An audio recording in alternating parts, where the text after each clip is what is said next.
The Battle of Fort Stevens was an American Civil War battle fought July 11–12, 1864, in northwest Washington, D.C., as part of the Valley Campaigns of 1864 between forces under Confederate Lieutenant General Jubilee Early and Union Major General Alexander McDowell McCook. Although Early caused consternation in the Union government, reinforcements under Maj. Gen. Horatio G. Wright and the strong defenses of Fort Stevens minimized the military threat and Early withdrew after 2 days of skirmishing without attempting any serious assaults. The battle is noted for the personal presence of President Abraham Lincoln observing the fighting. Background: in June 1864, Gen. Jubal Early was dispatched by Gen. Robert E. Lee with the 2nd Corps of the Army of Northern Virginia from the Confederate lines around Richmond with orders to clear the Shenandoah Valley of Federals and then, if practical, invade Maryland, disrupt the Baltimore and Ohio Railroad and if possible threaten Washington, D.C. The hope was that a movement into Maryland would force Union Lt. Gen. Ulysses S. Grant to send troops to defend Washington against the threat, thus reducing his strength to take the Confederate capital of Richmond, Virginia. After driving off the Army of West Virginia under Maj. Gen. David Hunter after the Battle of Lynchburg on June 18, the 2nd Corps marched northward through the valley, entering Maryland on July 5 near Sharpsburg. They then turned east towards Frederick where they arrived on July 7. 2 days later, as the 2nd Corps prepared to march on Washington, Maj. Gen. Lew Wallace leading a small Union force composed mostly of garrison troops, bolstered by the 11th-hour addition of 2 brigades of the 6th Corps sent from Richmond under Maj.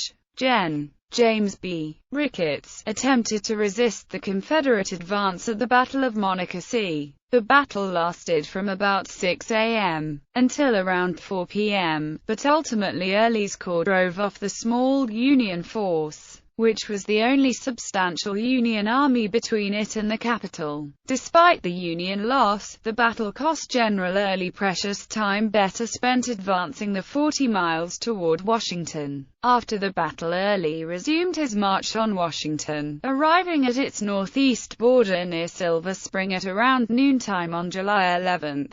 Because of the battle, and then a long march through stifling summer heat, and unsure of the strength of the Federal position in front of him, Early decided not to send his army against the fortifications around Washington until the next day. Early's invasion of Maryland had the desired effect on Grant, who dispatched the rest of the 6th Corps and 19th Corps under Maj. Gen. Horatio G. Wright to Washington on July 9. Gen. Robert E. Lee later wrote to the Secretary of War on July 19 that it was believed that the valley could then be effectually freed from the presence of the enemy and it was hoped that by threatening Washington and Baltimore, Gen. Grant would be compelled to weaken himself so much for their protection as to afford an opportunity to attack him, or that he might be induced to attack us. The steamers carrying the Union force started to arrive in southeast Washington around noon on the July 11th, at about the same time that Early himself had reached the outskirts of Fort Stevens with the lead elements of his troops. Defense of Washington. The city of Washington, D.C., prepared for assault in the midst of one of the worst hot spells in its history, sustaining 47 days without rain with temperatures in the 90s. The Congress and prominent residents such as Montgomery Blair left town as much to escape the heat as the impending Confederate advance.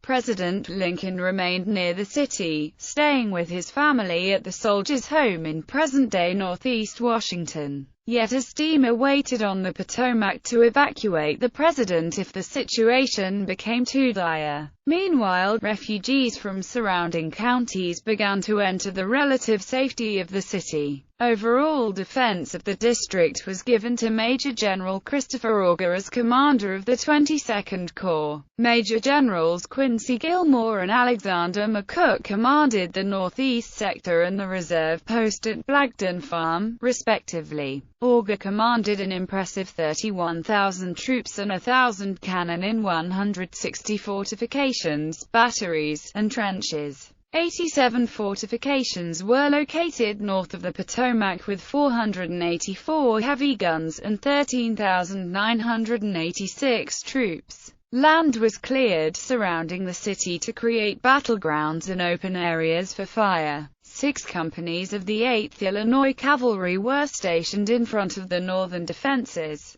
Despite this impressive array of defenses, Washington was in truth rather lacking in its defensive capabilities. General John G. Barnard, Grant's engineering officer, noted that many of the troops were not actually fit for duty as many were new recruits and tried reserves, men recovering from injury, or worn-out veterans. Barnard estimated that instead of 31,000, the actual number of usable troops was around 9,600. The capital was more vulnerable to Confederate attack than it seemed. With around 10,000 troops, the Confederacy's strength was almost matched by that of the Union command structure. The arrival of the 6th Corps brought desperately needed veteran reinforcements. It also added another high-ranking officer into a jumbled federal command. The Washington defenses played host to a number of generals ejected from major theaters of the war or incapacitated for field command due to wounds or disease. Maj. Gen. Alexander M. McCook was one of the former, having not held a command since being relieved of command after the Battle of Chickamauga. McCook was, however, placed in command of the defenses of the Potomac River and Washington, superseding Christopher Columbus Auger, who commanded the Department of Washington. Auger also commanded the 22nd Corps, whose troops manned the capital's defensive works. Maj. Gen. Henry W. Halleck called upon Maj. Gen. Quincy A. Gilmore in New York City to take command of a detachment from the 19th Corps. The U.S. Army's Quartermaster General, Brig. Gen. Montgomery C. Meigs, took command of an emergency division, composed of federal employees who were armed during the raid, directly under the command of McCook. Even President Abraham Lincoln personally arrived at the battlefield. McCook tried to sort out the problem of too many high-ranking generals in the face of Early's advance. He was unable to rid himself of the generals, and their attempts to gain leverage over one another, but a somewhat workable command structure was established. With McCook in overall command, Gilmore commanded the northeast line of fortresses. Meigs commanded the northern line of forts, and Auger's 1st Division commander, Martin D. Hardin, commanded the northwest line of forts. Wright and the 6th Corps were initially to be held in reserve, but McCook immediately decided against this, stating that he felt veteran troops needed to take the front lines against Early's troops. As it was, Hardin's troops engaged in some light skirmishing, but as McCook intended, it was to be Wright's veterans who bore the brunt of the fighting. Battle. At about the time Wright's command was arriving in Washington, Early's corps began to arrive at the breastworks of Fort Stevens. Yet Early delayed the attack because he was still unsure of the federal strength defending the fort. Much of his army was still in transit to the front, and the troops he had were exhausted due to the excessive heat and the fact that they had been on the march since June 13. Additionally, many of the Confederate troops had looted the home of Montgomery Blair, the son of the founder of Silver Spring, Maryland. They found barrels of whiskey in the basement of the mansion, called Blair Mansion, and many troops were too drunk to get a good start in the morning. This allowed for further fortification by Union troops. Around 3 p.m., with the bulk of their force present, the Confederates commenced skirmishing, probing the defense maintained by Brig. Gen. Martin D. Hardin's division of the 22nd Corps with a line of skirmishers backed by artillery. Near the start of the Confederate attack, the lead elements of the 6th and 19th Corps arrived at the fort, reinforcing it with battle-hardened troops. The battle picked up around 5 p.m., when Confederate cavalry pushed through the advance Union picket line. A Union counterattack drove back the Confederate cavalry, and the two opposing lines confronted each other throughout the evening with periods of intense skirmishing.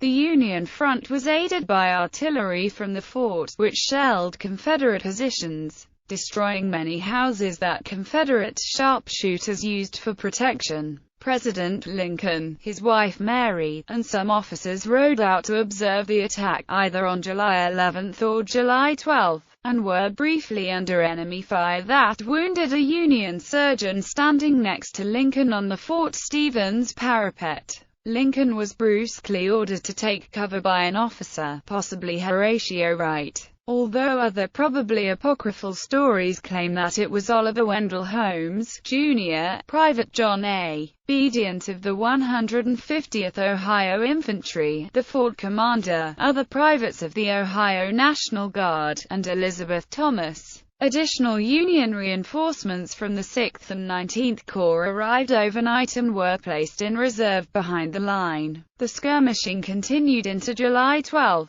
when Early finally decided that Washington could not be taken without heavy losses, which would be too severe to warrant the attempt. Union artillery from Fort Stevens attempted to clear out Confederate sharpshooters hidden in the buildings and fields in front of the fort, when the artillery fire failed to drive them off. The 6th Corps Brigade of Daniel Bidwell, supported by Oliver Edwards' brigade and two veteran Reserve Corps regiments, attacked at about 5 p.m. The attack was successful, but at the cost of over 300 men. Aftermath: Early's force withdrew that evening, headed back into Montgomery County, Maryland, and crossed the Potomac River on July 13 at White's Ferry into Leesburg, Virginia. The Confederates successfully brought the supplies they seized during the previous weeks with them into Virginia. Early remarked to one of his officers after the battle, "Major, we didn't take Washington, but we scared Abe Lincoln like hell." Wright organized a pursuit force and set out after them during the afternoon of the 13th.